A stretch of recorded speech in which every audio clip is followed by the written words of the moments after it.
Welcome back dito sa channel natin. Nandito tayo ngayon sa Mall of Asia Complex. Magbibigay naman tayo ng latest update sa SM Prime Reclamation Project na bahagi ng Mall of Asia Expansion Project.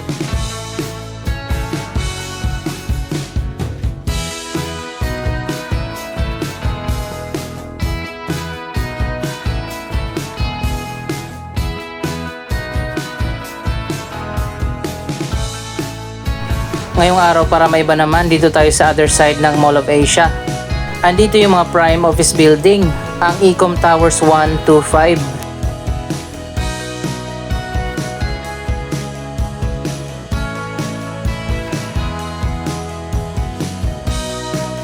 Occupied na ang mga buildings dito ng iba't ibang mga BPO companies.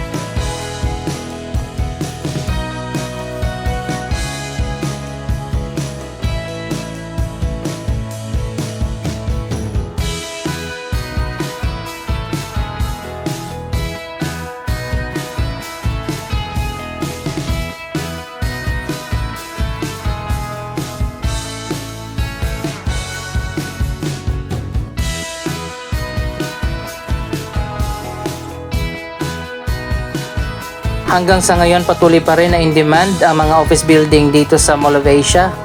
Kaya naman ngayong 2024, sisimulan ng itayo ang 6 Ecom Tower, ang pinakabagong office building dito sa Mall of Asia Complex.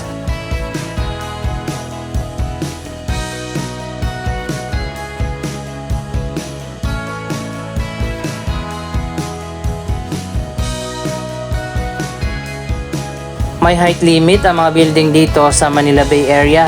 Kaya naman makikita natin halos pare-parehas lang yung taas ng mga building dito.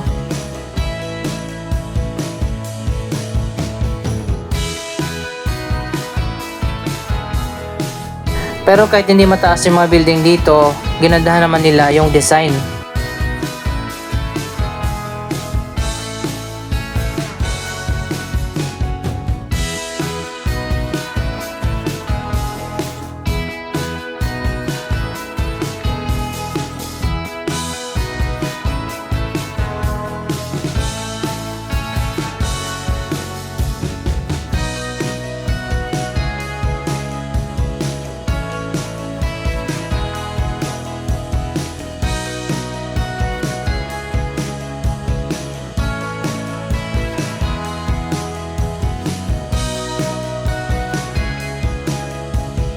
May mga mini park at garden sa labas ng bawat office building.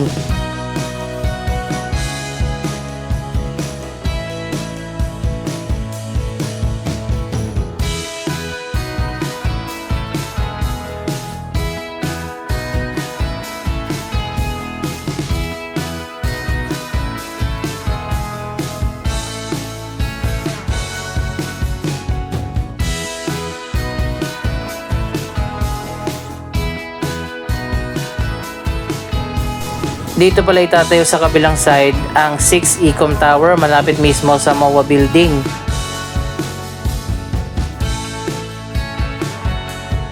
Ayan, ito yung location ng 6 Ecom Tower na napakaganda rin kapag natapos na.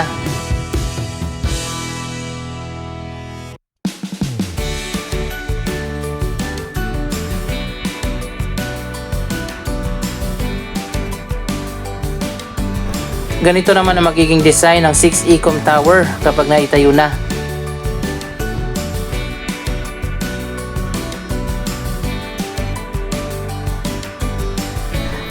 Papunta na tayo sa may seaside para tingnan natin ang pinaka-latest na progress sa SM Prime Reclamation Project.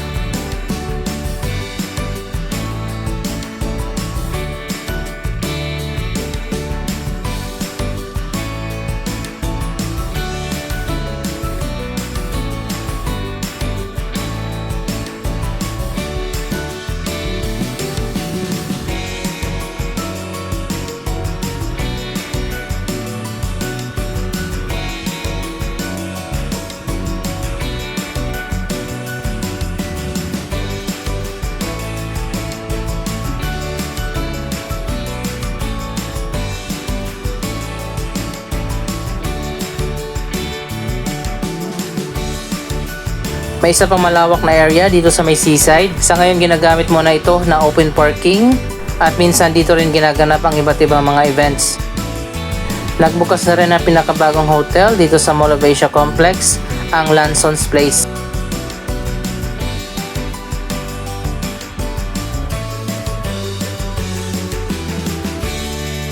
Ito na pala ang ika-4 na hotel dito sa Mall of Asia.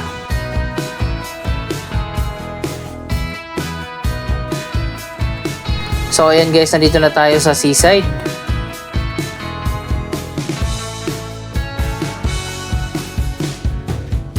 Ito na pala ang lawak na ng man-made island na ginagawa dito.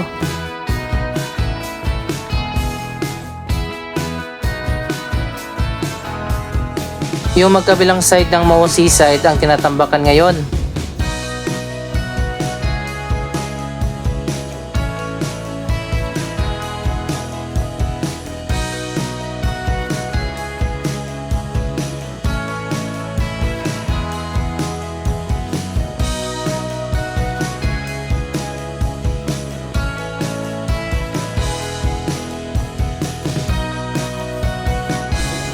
Bago matapos ang 2024, sigurado ako natambakan na yung buong Mall of Asia Seaside.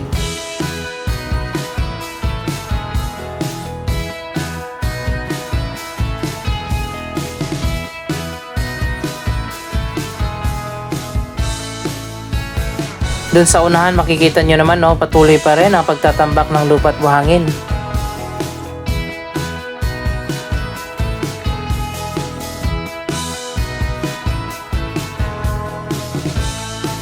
Ito pa yung lumang video presentation na ipinakita noon ilang taon na nakaraan.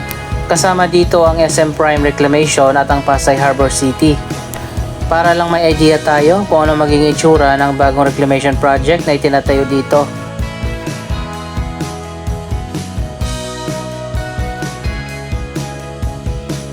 Madami palang basura ang naipon dito sa may breakwater.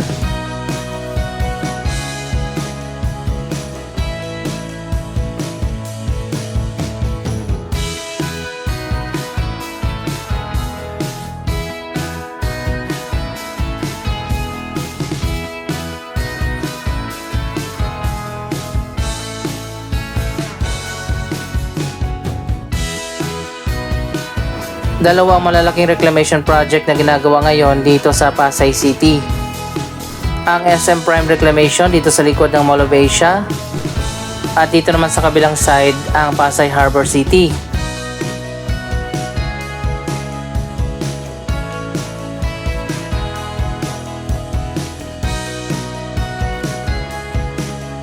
Mas nauna nang nagsagawa ng reclamation ang Pasay Harbor City. Nasa 265 hectares ang lawak nito. 350 hectares naman ang lawak ng SM Prime Reclamation Project.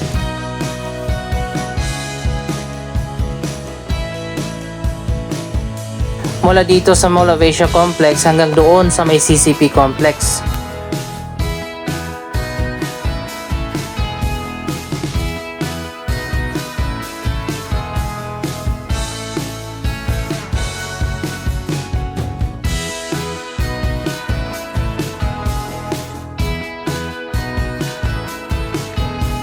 Andito tayo sa Seafood Village. Ito naman yung kabilang dulo ng Pasay Harbor City.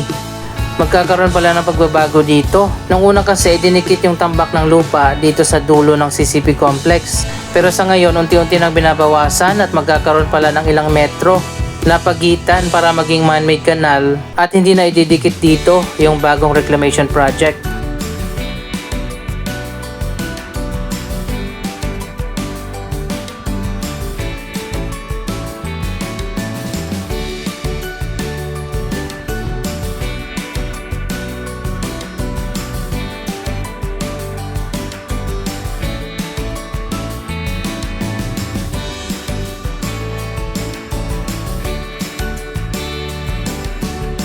Kapag natapos na yung paggawa ng bagong man-made canal, magkakaroon na ulit ng seaside view ang Seafood Village.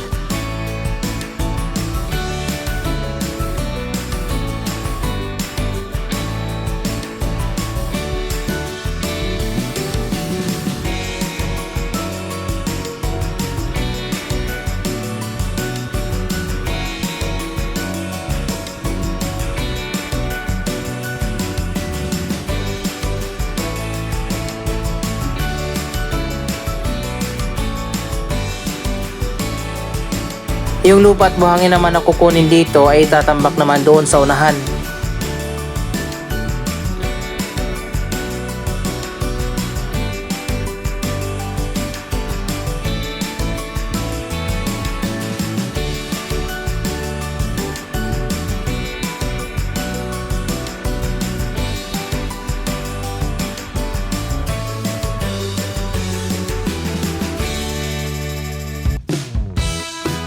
Sa ngayon hindi pa natin alam kung gaano kalawak o ilang metro ang magiging bagong waterway na magiging boundary ng mga reclamation project.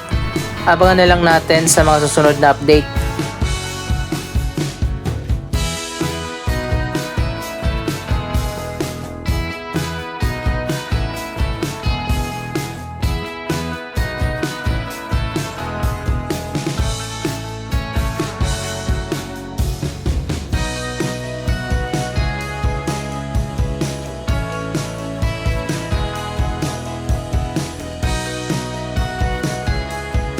So ayun guys, mukhang malapit nang matapos ang Pasay Harbor City. Samantalang ang SM Prime Reclamation ay nagsisimula pa lang. Napakaganda rin itong Pasay Harbor City kapag natapos na. Ito ay joint venture project ng Pasay City Government, kapartner ang isang private company.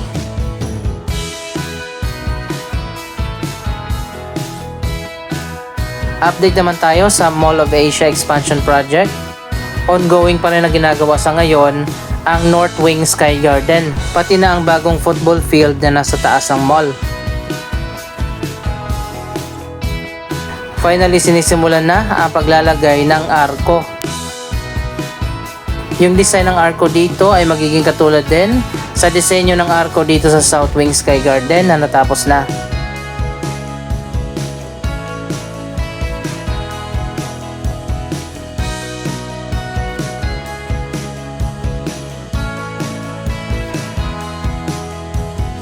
Mas maganda siguro kung magkaiba ang design ng South Wing Sky Garden at ang bagong Sky Garden doon sa North.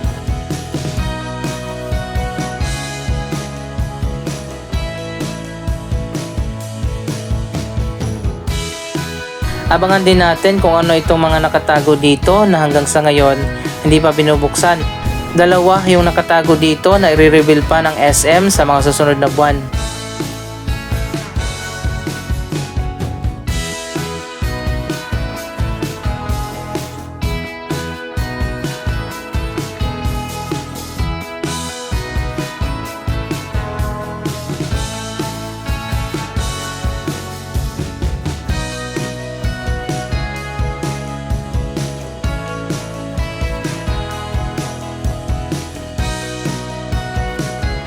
Ito naman yung isa, ano kaya yan? Siguro mga statue.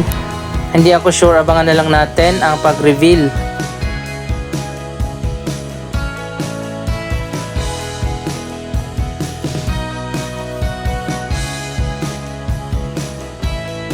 Ito naman yung magiging hagdanan paakyat doon sa rooftop Sky Garden. Isa sa mga bagong atraksyon dito sa Mall of Asia ang Game Park.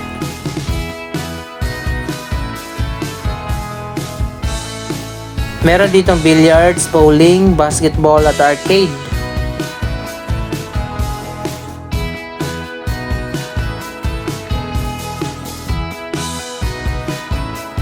Malawak din pala yung bowling area.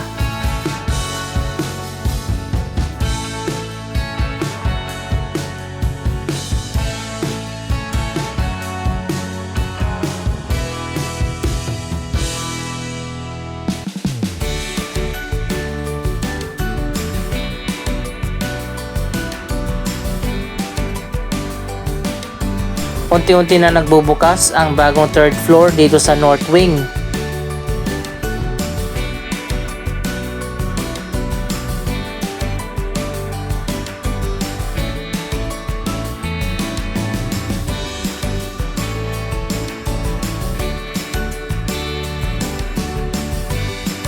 Talaga namang napakaganda na ng Mall of Asia sa ngayon. Anong masasabi nyo? Sa progress ng iba't ibang mga proyekto na ginagawa dito, mag-comment lamang dyan sa baba ng inyong mga reaksyon. Maraming salamat sa inyong panonood. Don't forget to like, share, comment, at subscribe. Thank you for watching!